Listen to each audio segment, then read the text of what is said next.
Good morning and happy Thanksgiving. This is Jason Dean coming live at you again for another Film Fanatic show. Hope everyone's doing good. As a pretty warm, well, it's starting off to be a pretty warm day here. It's about 11:17 on Thanksgiving morning. It's like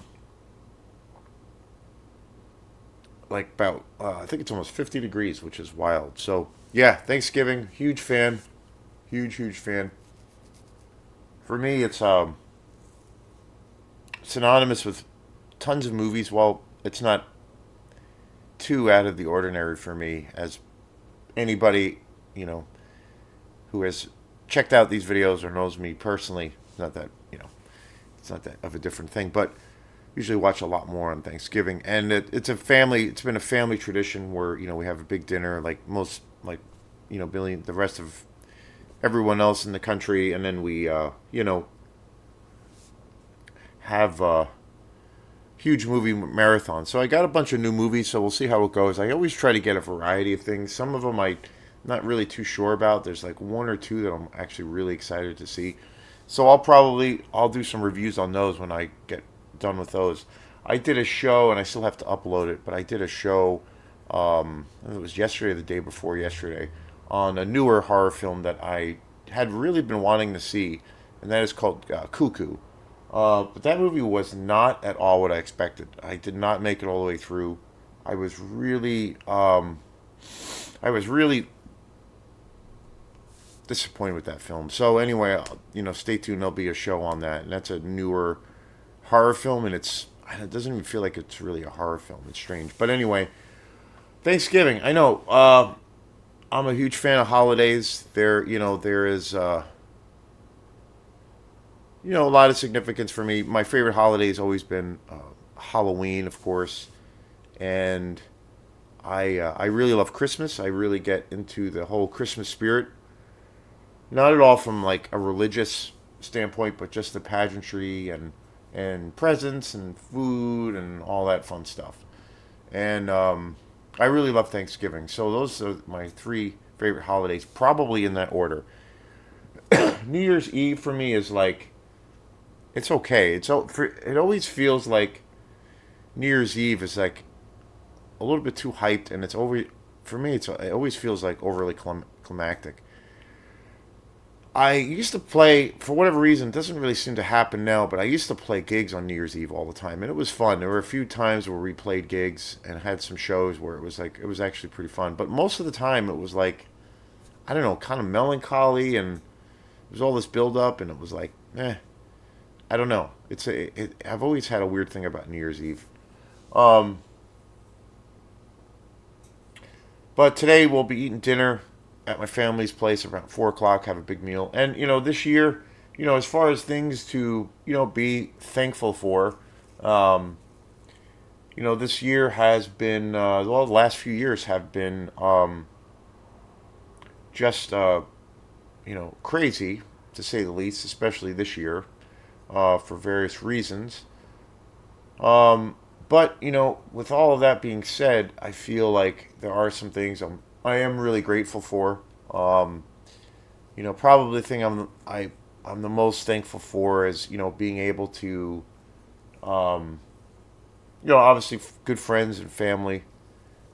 Thankful for my living situation as far as like the way my life has kind of moved into a direction of where I can have a little bit more control over things, schedule wise, and where I can try to spend my time and what I can spend my time doing, which I'm really grateful for. Um, my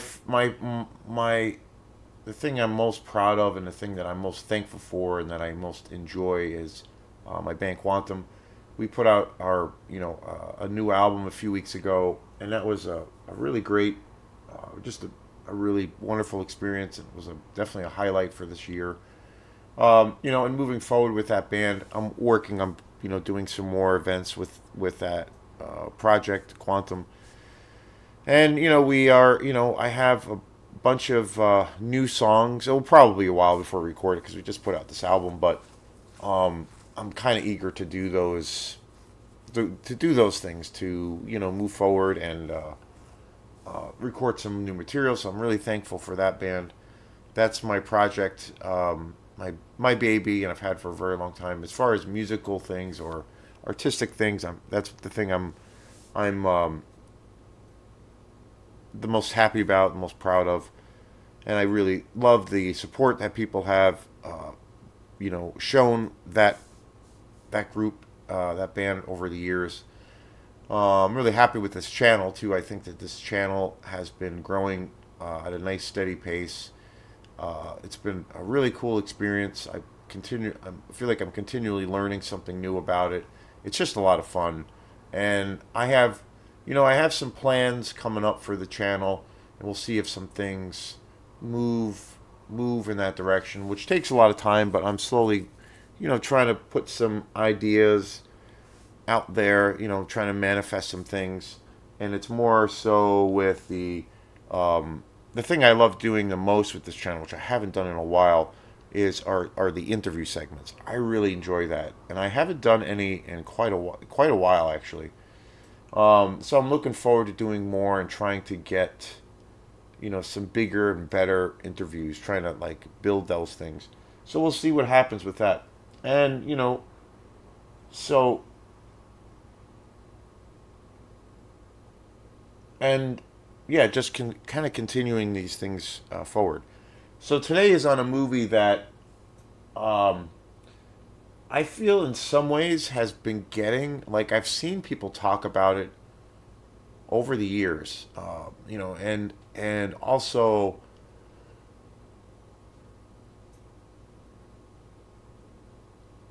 kind of in recent months it's come up, which is kind of surprising and kind of random, really. But I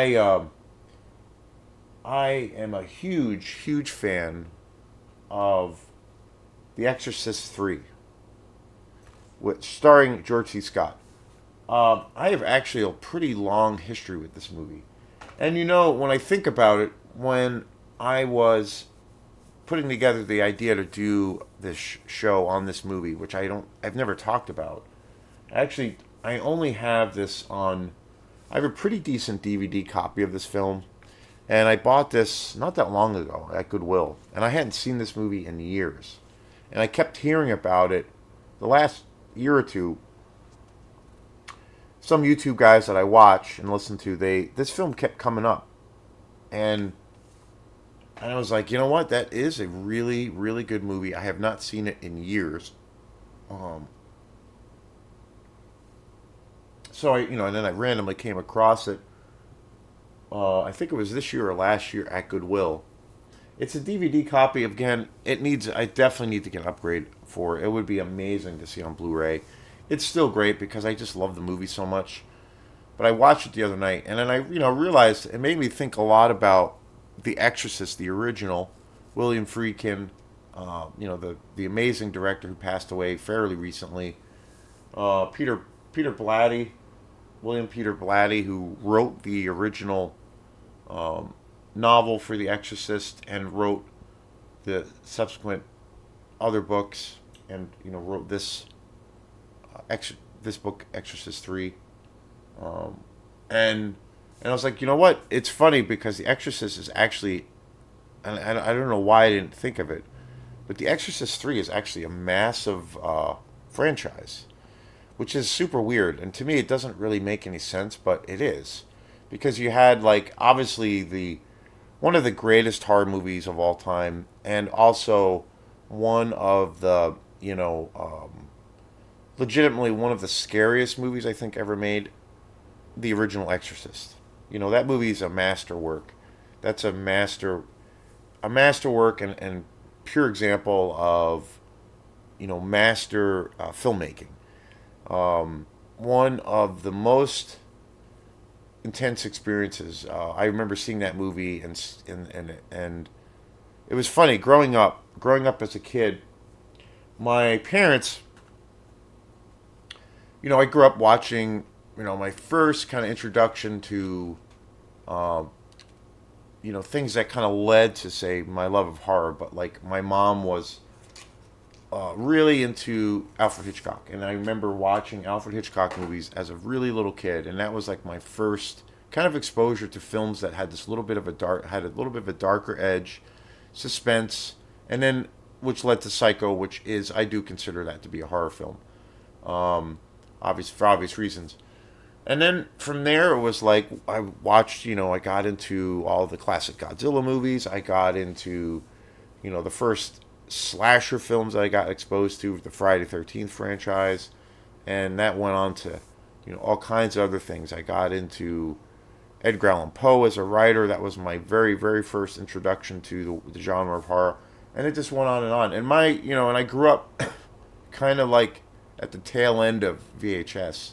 So as you know, I have so many memories of renting all of these great horror films as a kid. And then back in that time too, in the '80s, there were all kinds of kind of late night horror shows, or like midnight matinees on television where they would show, in syndication, they would show all of these great films. And I remember as a kid watching, the Friday the 13th films, seeing, getting exposed to a lot of Italian horror films, Lucio Fulci films. Um, I mean, you name it, just all kinds of stuff. And that was like a part of my youth, and it just kind of went from there. Um, and it was, an amazing time, an amazing exposure. And my parents, always were pretty, like, quote unquote, liberal about letting me watch horror films. They didn't really put a cap on anything that I could not watch, like stuff that I was not allowed to watch. But that being said, the only two movies that my parents, well, especially my mom, did not want me to watch, and that I was basically not allowed to watch, was the original Texas Chainsaw Massacre and also The Exorcist. Those two movies I was not allowed to watch as a kid. And my mom, I remember my having conversations with my mom about that because she used to let me watch, all the slasher films and anything that was going on, especially in the '80s. Like, and a lot of the times we would watch those movies together. Her reasoning for not letting me watch those two films, Texas and the original Exorcist, was that she felt that those movies like kind of struck a different chord, and that they were too real. They weren't. There was nothing campy or fun or funny about those films. Say compared to the Friday 13th franchise, which she felt was like, just pure kind of entertainment and funny and goofy and silly, as well as a lot of those horror movies and the exploitation films. A lot of a good majority of them, especially at that time. But she felt those two movies were too serious, too real, too realistic, and they used to bother her. So fast forward many many years, I didn't see those two films, Texas and Exorcist, The Exorcist. I didn't see those films until I was in college. I didn't get to see them until I was like, basically well into my 20s. And so it was interesting not being, a lot of people I knew saw those movies as a kid, and it, really frightened them. And when I remember when I first saw those films, they were, um, I mean, I remember when I first saw those films, like later on in college, I realized that my mom was correct to a degree for not letting me watch them because it felt like this was like a higher level of horror. This was like, it felt like I was watching real people. It felt like, especially the Texas Chainsaw Massacre, but it felt real. The Exorcist too, because of the grittiness of that movie, and the places that it goes. But it felt real. It almost felt like you were watching people's lives as some kind of voyeur, or you were watching like this documentary.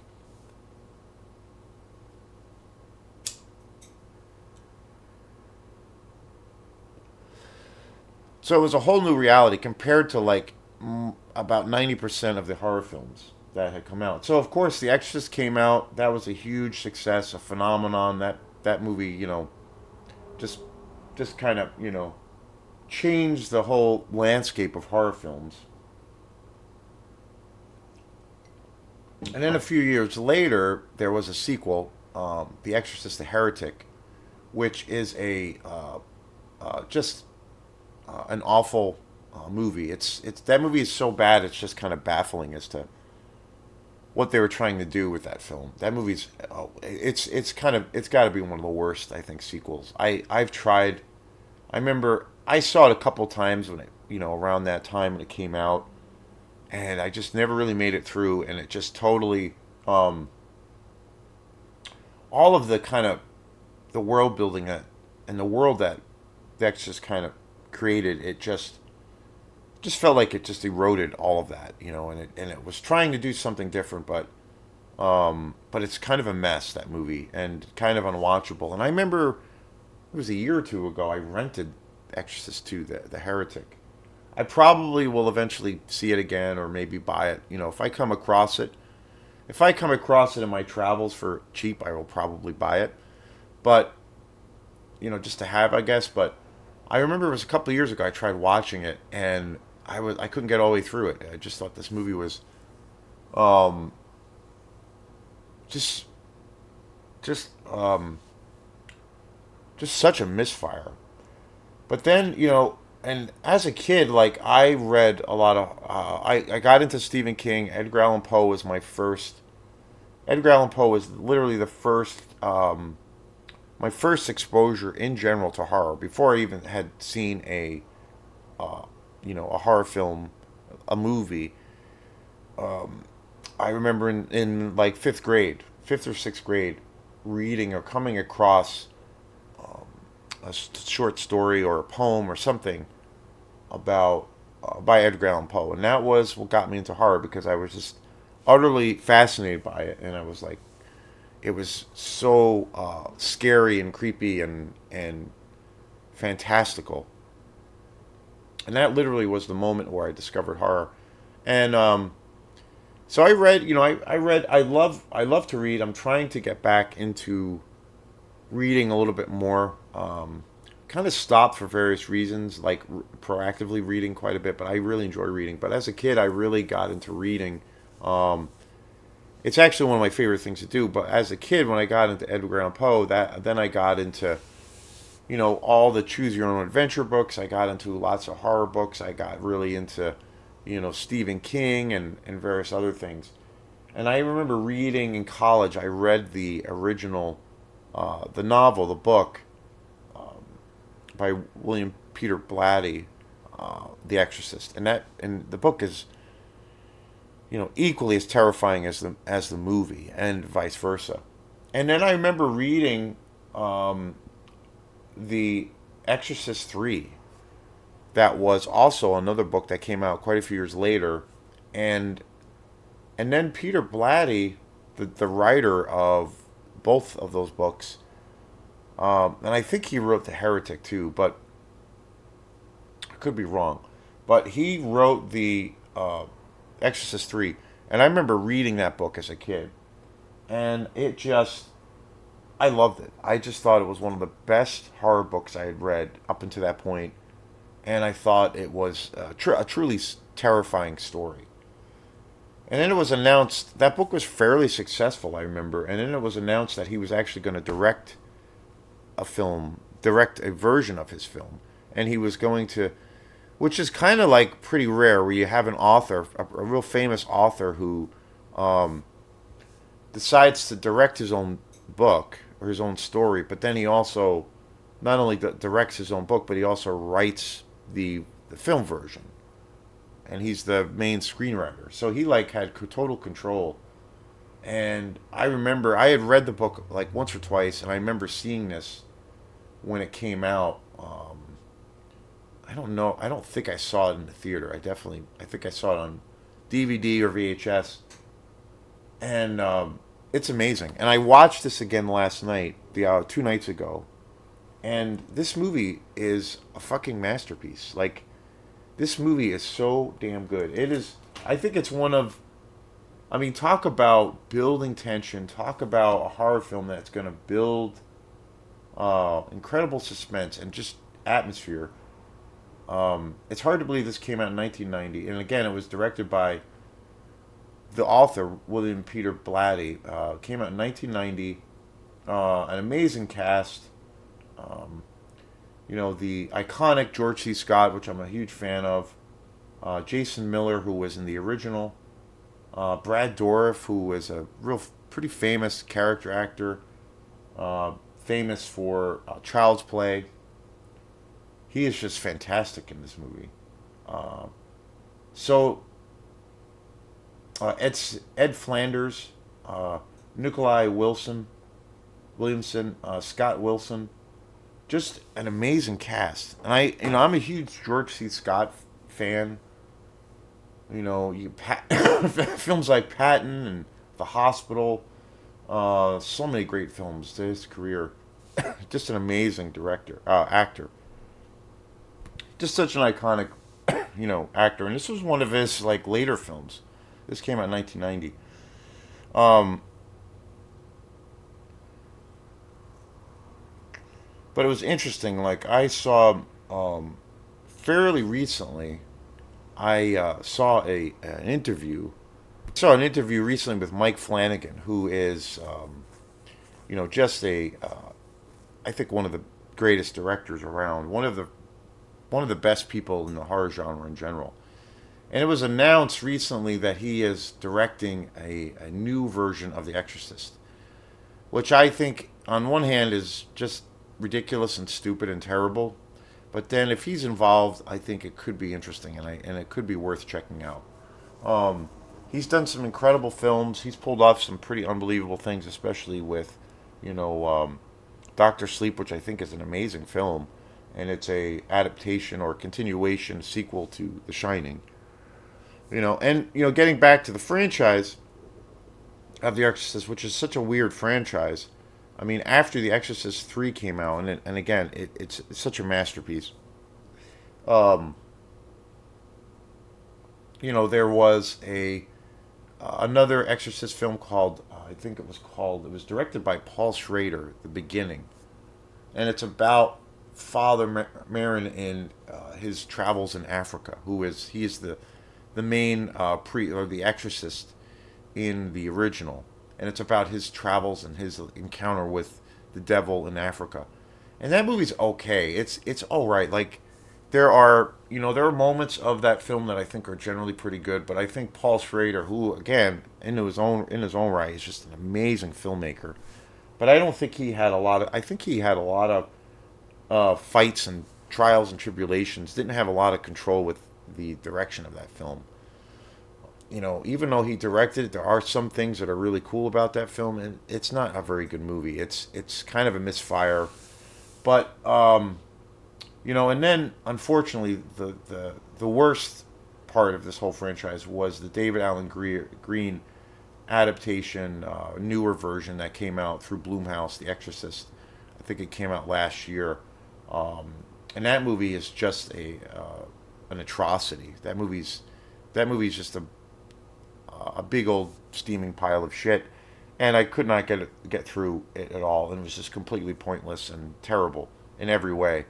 And so that is how I feel about the franchise. The Exorcist, the original, of course, an iconic masterpiece.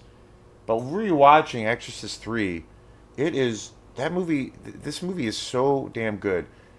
Getting back to Mike Flanagan, the director, I saw an interview with him recently, and he was talking about this upcoming remake or what have you of The Exorcist that he is doing for Blumhouse, because the Blumhouse version that came out bombed so badly that basically the director David Allen Green left the project, and he was originally signed on through Blumhouse to do three three Exorcist movies, which is so fucking stupid. But he was responsible for the Halloween films, bringing back the Halloween franchise, which I have not a whole lot of good things to say about that. I think Halloween Ends is actually a really good movie, but that's really it.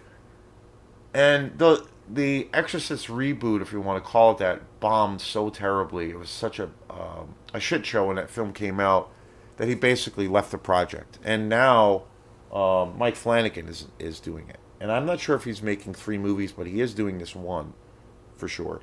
In this interview, he was talking about, the franchise and the direction of the franchise, but he was talking obviously a lot about The Exorcist, the original, just how iconic it is. But he was also talking a lot about Exorcist 3 and how he thinks that movie is like kind of grossly underrated, and it is. It really is.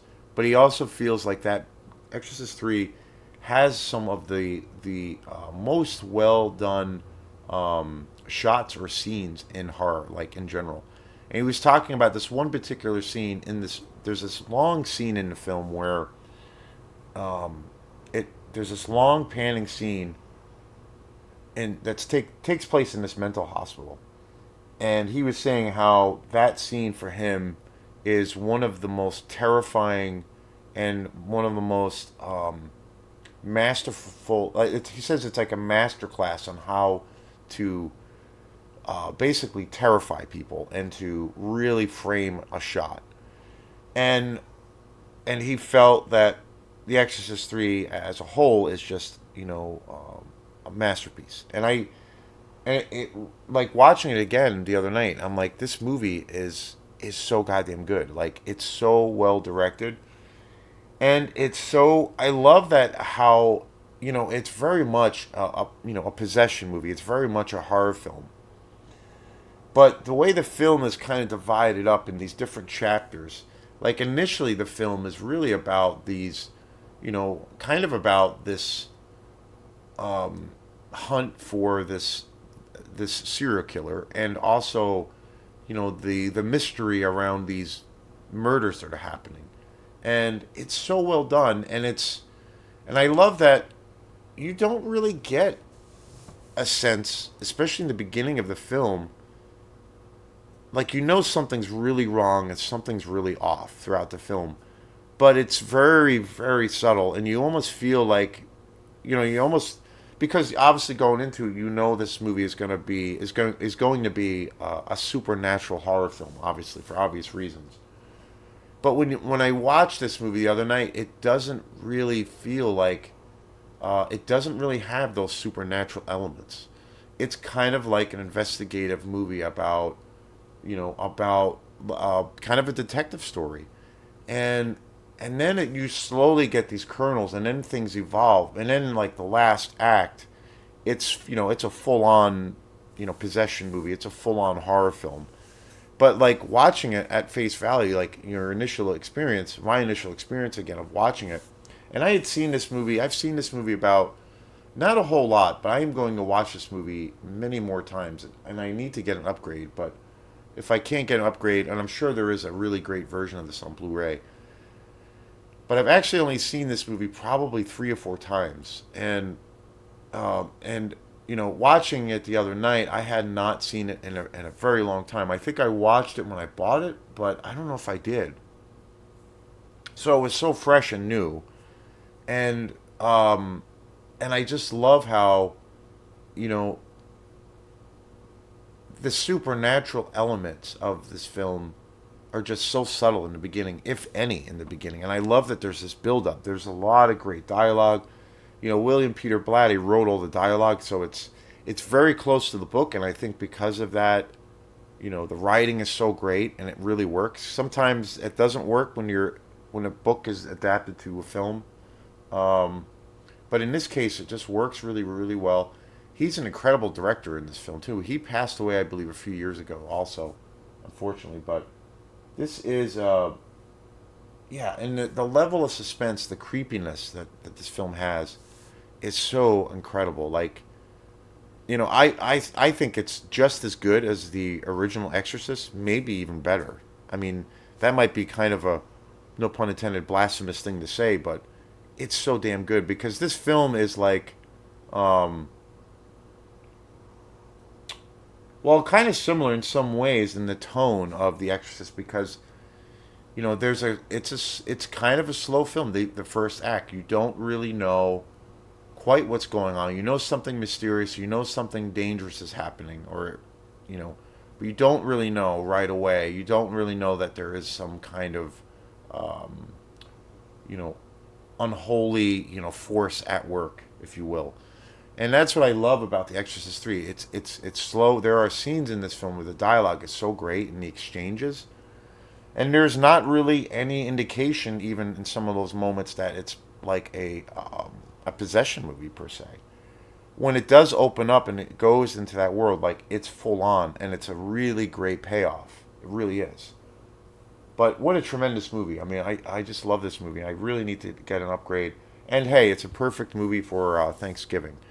So thank you so much, and happy Thanksgiving. And I want to thank all of the people that have been. There's been a lot of people commenting on these videos. I've gotten got a lot of new likes and subscribers. Especially a lot of people commenting on a lot of these videos, and I love that, and I really really appreciate that. And we will see you soon. And enjoy your turkey dinner. Peace.